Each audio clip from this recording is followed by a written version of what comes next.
a la indometacina, y algunas otras cefaleas que son un tanto más raras, tienen un componente genético importante, como son esta cefalea neuralgiforme unilateral de duración de Bessund, que se asemejan también un tanto a tienen síntomas también autonómicos parecidos a la cefalea en racimos y la cefalea trigeminal autonómica, ¿no?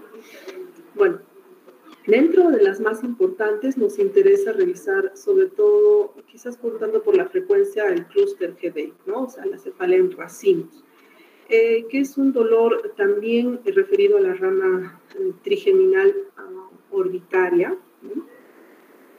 Y es un dolor bastante intenso, de etiología y fisiopatología no muy bien comprendida, aunque se postulan algunas probables etiologías relacionadas con la activación de centros hipotalámicos.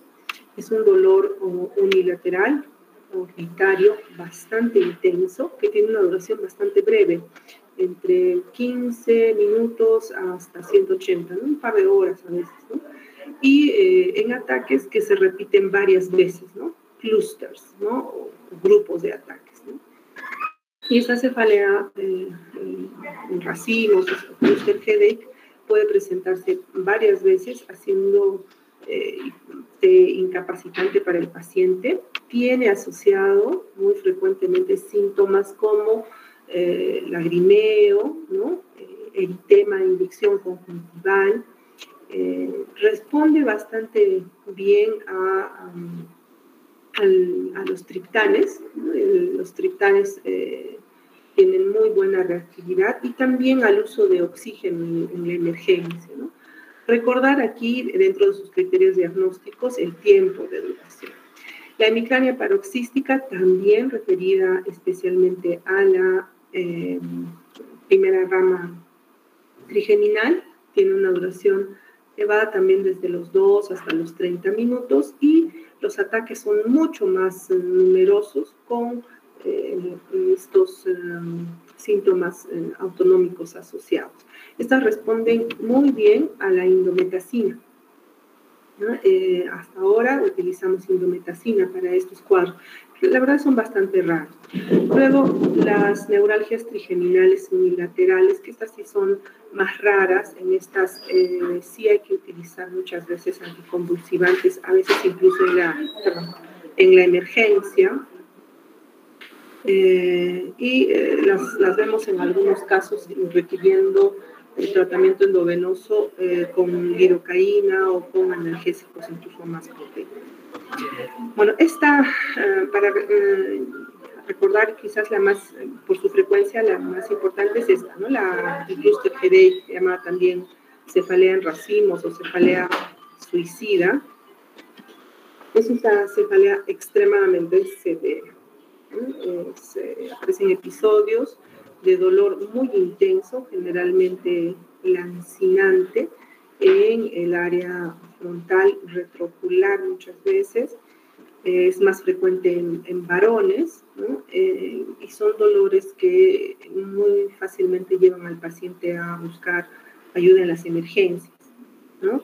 Uno de los tratamientos interesantes que se puede dar para esta cefalea es la oxigenación, ¿no? La oxigenación por cánula binasal a 15 litros puede ayudar a desaparecer el dolor de inmediato, y si lo asociamos a analgésicos mucho más, sobre todo a los triptanes.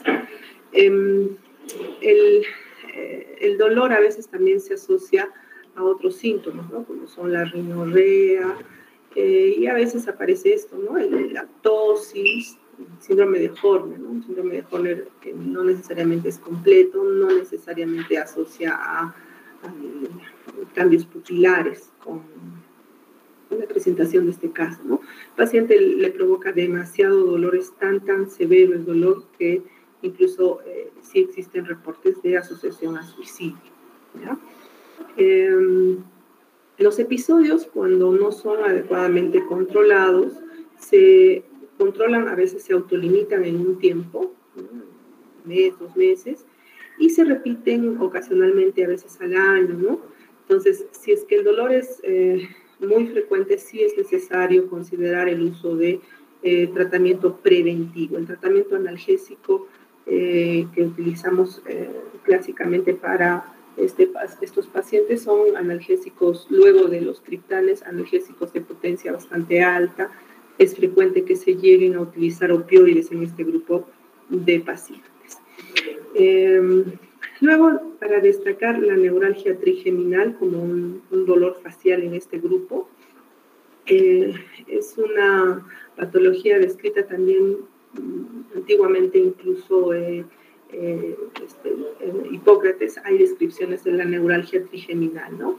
Su incidencia incrementa con la edad, que más o menos es 1 en 15.000 personas, ¿no? Y es un dolor clásicamente de tipo neuropático, crónico, bastante severo, ¿no? Que provoca un dolor en el territorio, generalmente de la segunda o la tercera rama trigeminal. Se caracteriza entonces por un dolor lancinante, a veces sensación de hincada, sensación de electricidad en una región de la cara, ¿no? Y va a asociar a pobre calidad de vida, incluso también suicidio, lamentablemente, por la severidad del dolor y lo difícil de su manejo, ¿no? El pronóstico en general de estos pacientes con los años ha mejorado gracias al tratamiento, ¿no? Y a que se ha encontrado algunos factores que pueden recibir tratamiento, como en el caso de la compresión vascular que puede haber, ¿no? Si ustedes recuerdan, esta imagen es una resonancia magnética, tenemos el tronco encefálico, ¿no? Y el nacimiento del trigémino. Para los que recuerdan en anatomía, cuando han hecho disección, recordarán en el puente, en la porción lateral, tenemos el nacimiento de uno de los nervios más voluminosos, que es el trigémino, ¿no? Este nervio va hacia la parte anterior, piso anterior del cráneo, y luego de hacer relevo en el ganglio trigeminal, va a dar 3 ramas que se dirigen al rostro. Bueno, las afecciones más frecuentes ocurren en la segunda y en la tercera rama, ¿ya? Segunda y tercera rama. Sin embargo, también la primera rama puede verse afectada. Muy rara vez involucra las 3 ramas, puede ocurrir, pero es poco frecuente. La bilateralidad también es bastante rara. Por excelencia, la neuralgia trigeminal es de un solo lado y tiene tendencia a ser más del lado derecho, ¿ya? Mayor incidencia en mujeres, a partir de los 50 años incrementa la frecuencia. Generalmente cuando son pacientes jóvenes hay que considerar otras etiologías, sobre todo la esclerosis múltiple, ¿no? Y es a veces confundido con otras enfermedades que están dentro de este grupo, ¿no? Con los dolores los dolores faciales, ¿no? El dolor facial atípico o la neuralgia episódica dolorosa. Es un dolor bastante exquisito y a veces precipitado por el roce, por estímulos muy discretos, ¿no? A veces incluso pacientes dicen que hasta el viento o el cambio de temperatura puede provocar el dolor exactamente en el área de distribución de la raíz, ¿no? de la rama trigeminal. En el examen físico es frecuente que no encontremos alteraciones importantes, excepto en algunos casos, en el caso del herpes zóster, que puede afectar a estas ramas. A veces vemos lesiones en la piel, pero esto, ojo, no es frecuente. Lo más frecuente es que en el examen externo, sobre todo de piel, no encontremos alteraciones importantes. Siempre evaluamos la motilidad facial, la motilidad del macetero, la actividad motora, y la mayor parte de veces no va a tener alteraciones importantes en la fuerza. En la sensibilidad, generalmente nada especial. A veces algún trastorno, ya sea hiperestesia o alodinia, hemos hablado también de eso, en el territorio descrito, y rara vez disminución de sensibilidad. Ojo con esto, la disminución de sensibilidad, la hipoestesia, no necesariamente excluye el dolor, ¿no? O sea, puede haber disminución de la sensibilidad táctil, profunda o táctil epicrítica, pero el paciente sí percibe dolor, ojo, puede haber hiperestesia, alodinia en el territorio descrito. Los reflejos que involucran al quinto nervio craneal, tanto el reflejo masticatorio, el reflejo corneal, pueden a veces verse alterados dependiendo de si hay o no compromiso del nervio en su trayecto. El diagnóstico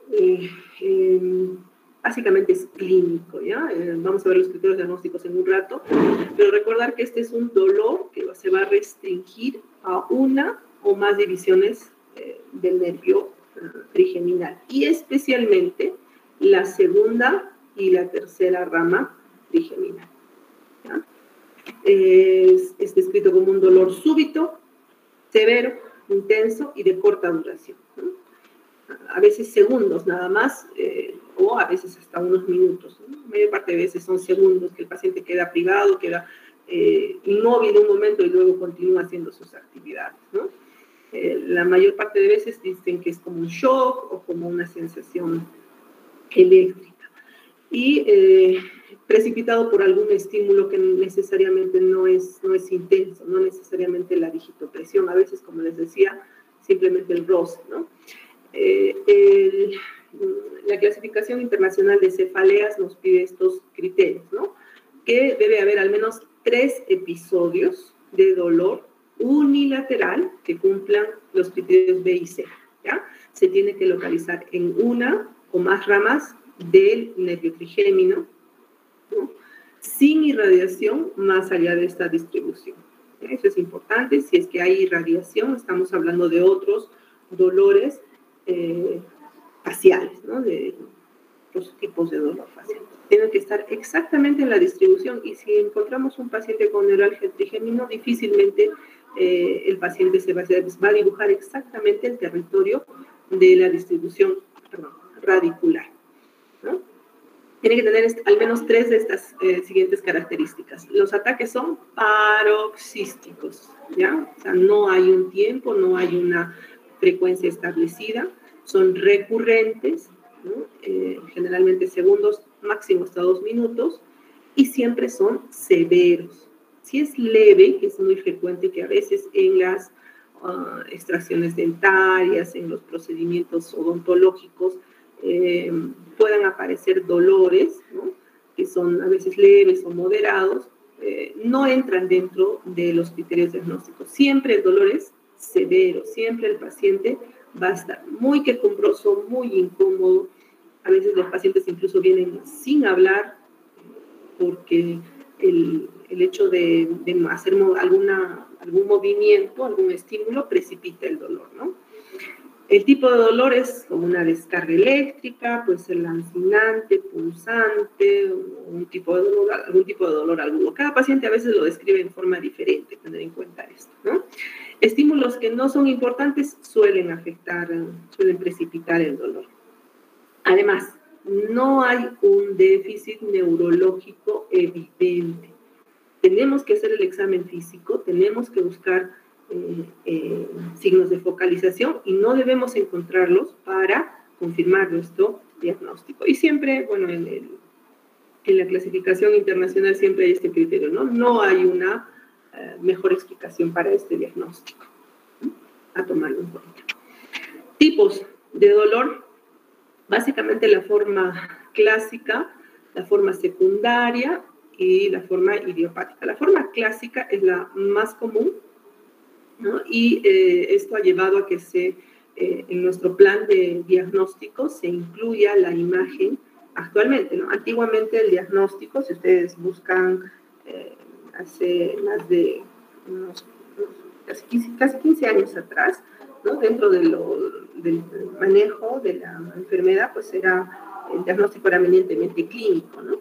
Pero la forma clásica se ha demostrado que puede existir justamente una compresión de los vasos cercanos, circundantes al nacimiento del trigémino y especialmente de la arteria cerebelosa superior. Si ustedes recuerdan esta arteria, la arteria cerebelosa superior, es la última rama colateral, ¿no? Antes de la cerebral posterior, la última colateral de la arteria basilar, ¿no? Y a veces es una arteria bastante tortuosa que puede comprimir o puede transmitir el latido que tiene y producir una irritación de la raíz, ¿no? De la raíz trigeminal. La forma secundaria menos frecuente es una patología que va a afectar ya sea al nervio en su nacimiento o en su trayecto. Lo más frecuente, enfermedades desmielinizantes como la esclerosis múltiple que pueden provocar inflamación justamente en el nacimiento o en el parénquima del tronco encefálico. Los tumores del ángulo cerebelo-pontino también igualmente va a producir extrínsecamente la afección, la compresión del nervio, y la forma idiopática, ¿no? La forma idiopática que más o menos es el 10%, la mayor parte de veces no encontramos la causa. Anteriormente, junto con la forma clásica, eran una de las formas descritas como las más frecuentes, ¿no? Pero ahora ya se ha visto que esta forma es bastante menos probable. La presentación clínica son bastante similares. El dolor, la distribución del dolor, la presentación de o la precipitación del dolor por cualquier estímulo son bastante similares en la forma primaria, en la forma secundaria, ¿no? Claro, en la forma secundaria sí a veces es posible de tener más síntomas o signos sensitivos, ¿no? A veces puede existir formas de presentación bilateral cuando la lesión involucra sobre todo estructuras profundas, ¿no? Nucleares del trigémino. La resonancia en los últimos años ha cambiado justamente por esto el diagnóstico, ¿no? El diagnóstico de las formas primarias y de las formas secundarias se han ido haciendo con más frecuencia, y esto gracias a que se puede evaluar el nervio tanto en su nacimiento, en su origen nuclear, en su trayecto fascicular y en el trayecto posterior que tiene. La resonancia ha evolucionado bastante, ¿no? Y actualmente se hace la tractografía, que nos ayuda justamente a ver esto, ¿no? A ver el trayecto que pueden seguir algunos axones específicos marcados, que se pueden reconocer incluso en forma tridimensional. Entonces, la imagen, la resonancia es muy importante y va a estar en nuestro plan de trabajo en todos los pacientes con sospecha de neuralgia trigeminal primaria, secundaria o idiopática incluso. La forma clásica, la forma primaria o clásica, la compresión vascular va a demostrar en la mayoría de los casos que el nervio, ojo, aquí está el puente, aquí está la arteria basilar, ¿sí? Y aquí está el nacimiento de la rama trigeminal, ¿no? Entonces, ¿qué ha sucedido aquí? Miren, hay un vaso, hay una compresión, ¿no? Está un aplastamiento, probablemente una tortuosidad de la arteria, de una de las ramas colaterales de la basilar, probablemente una porción de la cerebelosa superior que está comprimiendo, ¿no? Es la forma vascular. Y generalmente es lo que se encuentra, ¿no? Una arteria tortuosa, una arteria irregular, que puede afectar en cualquier parte del trayecto, ¿no? De aquí se han planteado tratamientos quirúrgicos que tienen bastante éxito, que vamos a ver en un ratito. La resonancia magnética con reconstrucción tridimensional tiene una ventaja ahora, ¿no? Hay varios tipos de secuencias, recordarán, me imagino que en radiología ustedes han llevado y han definido qué es una secuencia T1, T2, FLAIR, ¿no? Y resulta que en la secuencia T2 se pueden definir incluso zonas que podrían estar desmielinizadas, zonas que podrían afectar incluso el axón, ¿no? Lamentablemente en nuestro país, hasta ahora lo que contamos es una resonancia clásica, sí podemos hacer las secuencias T2 y la angiografía por resonancia que nos ayudan a definir mejor el trayecto trigeminal intracerebral, ¿no? Es decir, ciertamente intracerebral y en el espacio subaracnoideo en su trayecto hacia el piso medio del cerebro, ¿no? Como les decía, la tractografía incluso está mejorando las capacidades diagnósticas. Seguramente esto en el tiempo, cuando ustedes ya terminen la carrera, va a ir mejorando, ¿no? Porque cada año cambia algo más.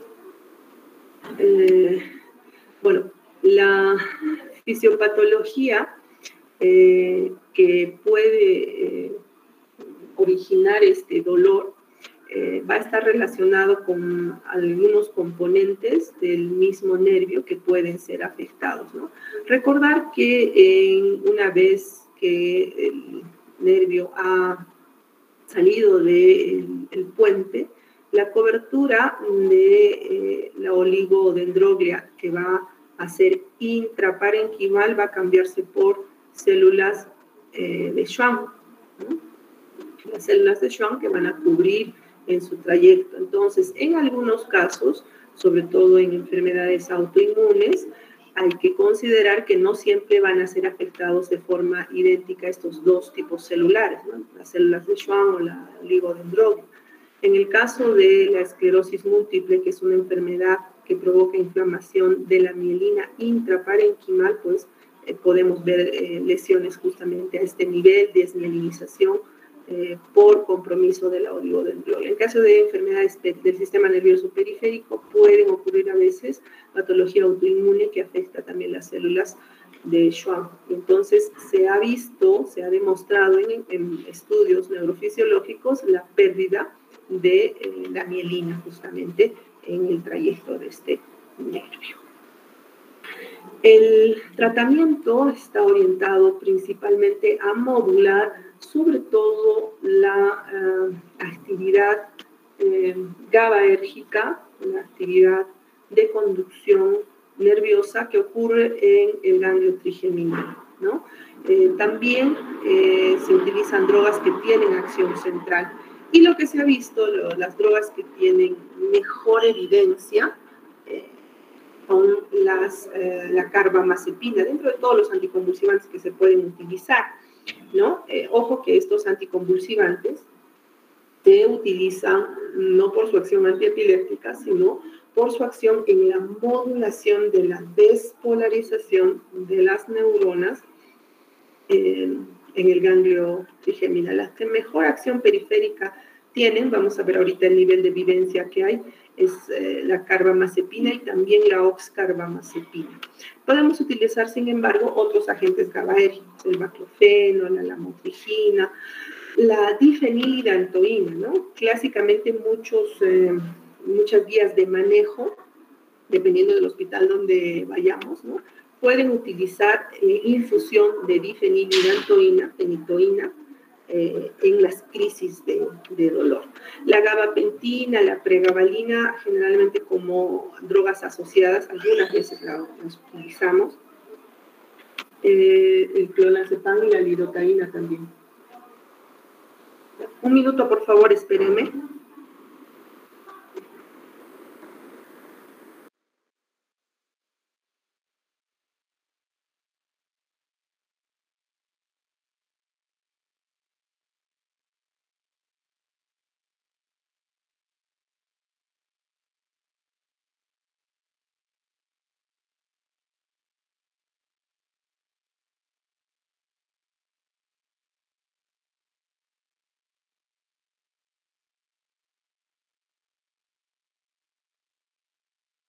Vamos a continuar, entonces les decía, dentro del tratamiento, del manejo de estos pacientes, hay que considerar también, además de los anticonvulsivantes, los antidepresivos, y sobre todo la amitriptilina también tiene muy buen nivel de evidencia, la inyección de toxina botulínica y, bueno, se están probando la estimulación cerebral profunda, ¿no? Los neuroestimuladores colocados en el área sensitiva, sensorial, para disminuir la percepción de dolor en algunos casos en los que son intratables. La cirugía, dentro de la neurocirugía, la microneurocirugía es la que está involucrada en el manejo de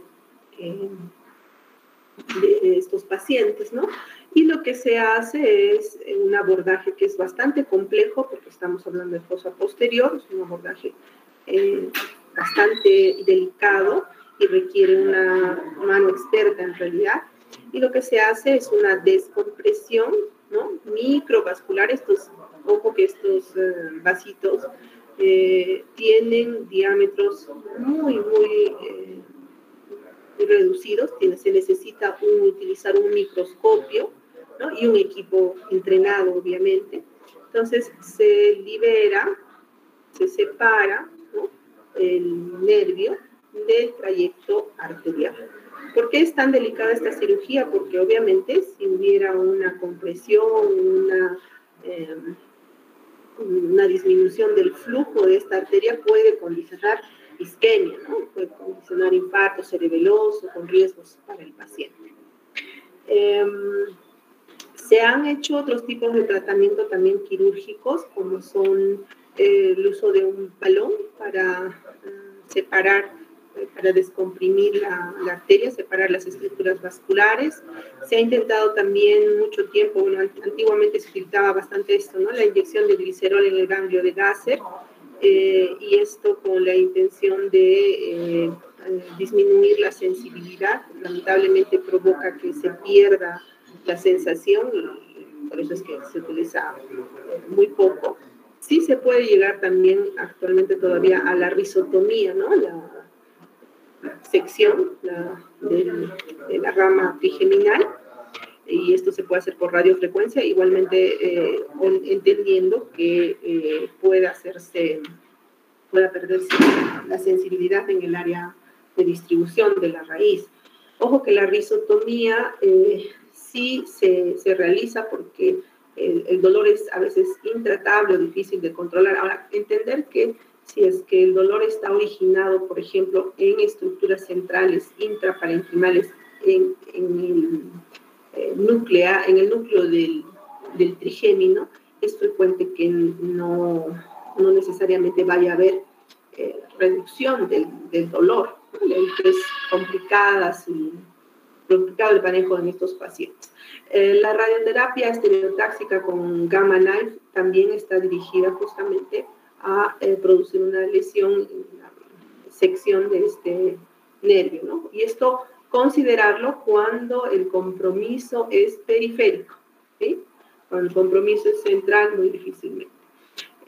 La guía de la Academia Europea de Neurología es la guía vigente actualmente, si ustedes quieren revisarla. Esta es una guía del 2019, y aquí solamente quisiera que le den una miradita. Esta valoración es con la escala Gray, y las drogas, dentro de las drogas recomendadas, la droga que tiene mejor perfil para nosotros, especialmente por su costo, lamentablemente tiene efectos colaterales, pero su costo la hace bastante accesible para nosotros y con mejor evidencia, es la carbamazepina. Podemos utilizar también otras drogas. La oxcarbamazepina es bastante parecida, pero en nuestra farmacopea pues no está dentro de los medicamentos básicos. La motrigina, gabapentina, toxina botulínica igualmente tienen menor evidencia. Ok, ¿alguna pregunta? No sé si estamos claros. Anthony, cuéntame. Sí, tiene Sí, doctora, buenos días. En el caso del tratamiento que estaba mencionando, el de la cirugía de osteotomía, que era con microcirugía, esta va a ser efectiva. Anthony, no escuché nada. Hola, ¿ahora me escucha, doctora? Hola. Doctora, ¿me escucha? Doctora. Anthony, no te he escuchado nada, no sé si has hablado. Sí, ¿ahora me escucha? Hola.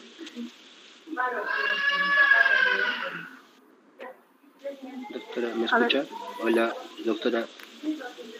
Raúl Cárdenas, ¿me podrías decir qué cosa ha preguntado Anthony, por favor? Creo que el micro de Anthony no está bien. Sí, doctora, buenos días. No se escucha bien también, está muy bajos. Le sugerí que se quite los audífonos a Anthony. Quizás, Anthony, podrías escribir Ahora me escuchan. Tu pregunta. ¿Ahora sí me escucha, doctora? Sí, está mejor, Anthony. Ahora un poquito mejor. Ya, gracias, doctora. En el tratamiento que mencionó sobre la risotomía, ¿este va a ser efectivo en el 100% de los casos? No llegué a entender. Bien. Me escucho bajito. Creo que mejor escribes tu pregunta.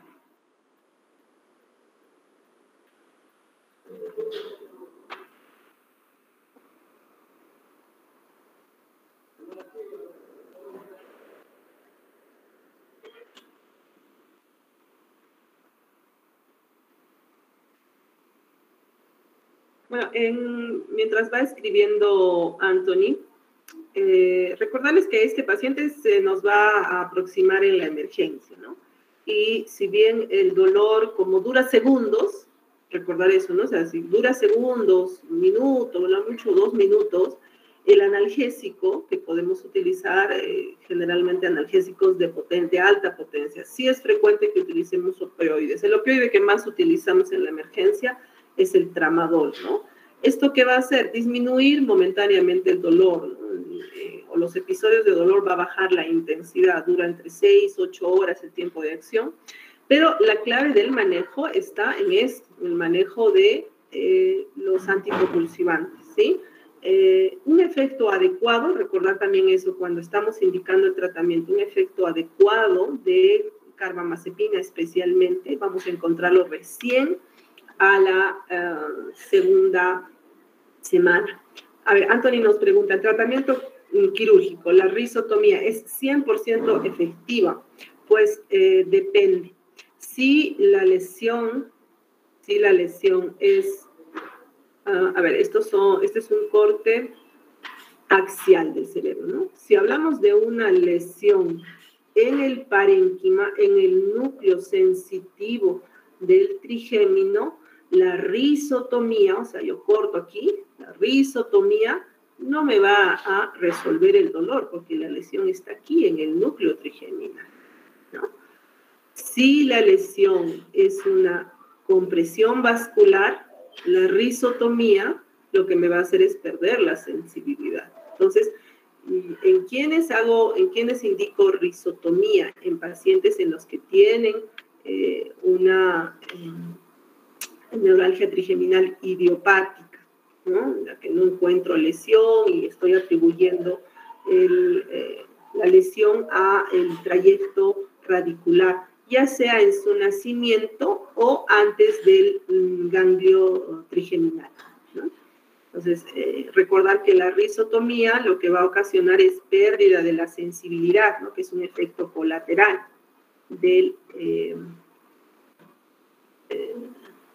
un efecto colateral de la ruptura, ¿no? De la separación de las fibras. Entonces, ¿100% efectiva? No, no es 100% efectiva, depende de la etiología. ¿Cómo sería el manejo de un clúster cuando es bilateral? Oh, sí, el clúster GD que tiene un tratamiento en la emergencia, también este paciente se presenta en la emergencia frecuentemente. El manejo ideal en la emergencia es utilizar oxígeno al 100% por una cánula binasal, se utiliza. Calma bastante rápido el dolor, obviamente que no lo previene a largo plazo. El tratamiento con triptanes es bastante efectivo para los episodios de dolor. Cuando el dolor es muy intenso, intenso, es bilateral, de larga data, o los episodios son muy frecuentes, igualmente se prefiere el uso de anticonvulsivantes, muy parecido al manejo del dolor neuropático trigeminal. Las drogas con acción GABAérgica son muy buenas, y aquí habría que añadir también que hay reportes del uso de antipsicóticos con muy buen efecto. Algunos antipsicóticos tienden a ayudar muy bien al manejo del dolor a largo plazo, sea unilateral o bilateral. Es muy raro que sea unilateral. ¿Con qué eventos se pueden agregar los cefaleas? Esa es una muy buena pregunta, Edwin Moreno, ¿no? Se puede exacerbar, se ha visto que la exposición a la luz, o sea, la televisión, el celular, incrementan los dolores. El tabaquismo también es muy frecuente que incremente el dolor. El consumo de alcohol también, en estos pacientes se recomienda que justamente eliminen todos estos factores de riesgo, ¿no? Pero es interesante porque la exposición a la luz, a la televisión, a la luz intermitente, al parecer también precipita el dolor en el clúster headache. ¿Habría posibilidad de confundir una neuralgia trigémino con una cefalea por arteritis, ¿será? De la arteria temporal? Sí, es muy frecuente, pero la diferencia importante que vamos a encontrar aquí es esto, ¿no? La presencia de síntomas autonómicos, que en la arteritis temporal no le vamos a ver, ¿no? Lactosis, miosis en oftalmo, ¿no? Un síndrome de Horner. Y recordar que la distribución del dolor es preferentemente en el área de distribución de la arteria, ¿no? La arteria tiene la zona de distribución en la región temporal, vamos a encontrar una hiperestesia alodinia en el trayecto donde está esta área, ¿no? A diferencia de la cefalea en racimos, que vamos a tener un dolor ocular, retroocular, referido la mayor parte de veces del paciente, ¿no? Eso sería John David. Luzbenia, ¿cuánto es la dosis que se debe dar de carbamazepina y los efectos secundarios? A ver, esa es una pregunta que yo te la voy a trasladar. Primero decirte la dosis. La dosis es titulable, pero ¿hasta cuánto podemos llegar? ¿No? Podemos llegar hasta, mira, 2.400, ¿no?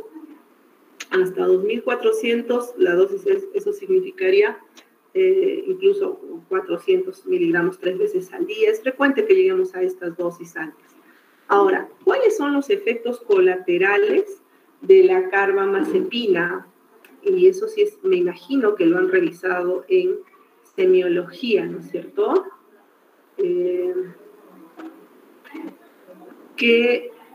¿Dónde está? Yulisa, ¿cuáles son los efectos colaterales de la carbamazepina? Son los mismos exactamente para cualquier otra patología.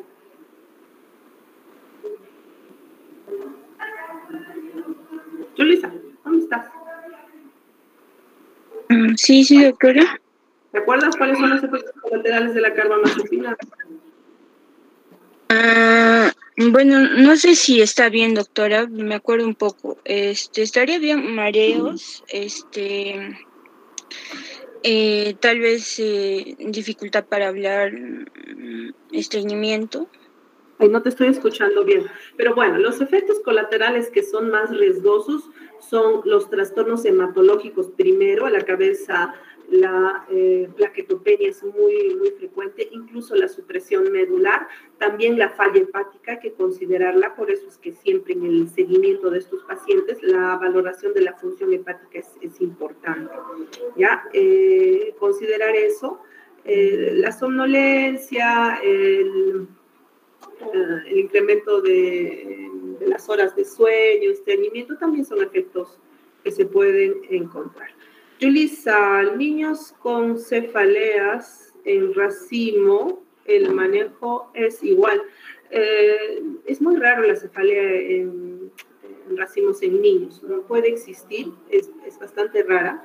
Recordar que esto muy fácilmente va a llevarlo al paciente, al niño más aún, a la emergencia, ¿no? Y sí, en algunos adolescentes, la verdad nunca he visto en un niño, pero en adolescentes sí el oxígeno y los triptanes tienen muy buen efecto. Respecto a si es que es necesario el uso de tratamiento preventivo con otras drogas de acción central, ¿no? Sí se pueden utilizar, siempre titulando y teniendo mayor vigilancia sobre todo la función hepática. La última pregunta de Marco Cueva. ¿La indometacina se puede utilizar en un clúster? En realidad no hay estudios de indometacina para clúster headache que tengan nivel de evidencia, ¿no? Recordar siempre, los triptanes tienen un mejor efecto y los analgésicos de potencia alta, ¿no? Sobre todo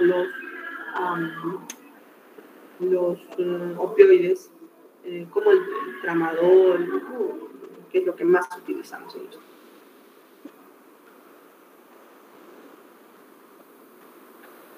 Okidoki. Mañana vamos a empezar la clase de epilepsia. Les agradezco que le den una miradita a la página que les he puesto. Hay guías de manejo, definición actual de la epilepsia. Ojalá que le puedan dar una mirada. Está colgada en la página de la clase. Está bien, doctora, muchas gracias. ¿Se me escucha o no? Gracias, doctora. Buenos días. Se han hablado. Gracias, doctores. Gracias.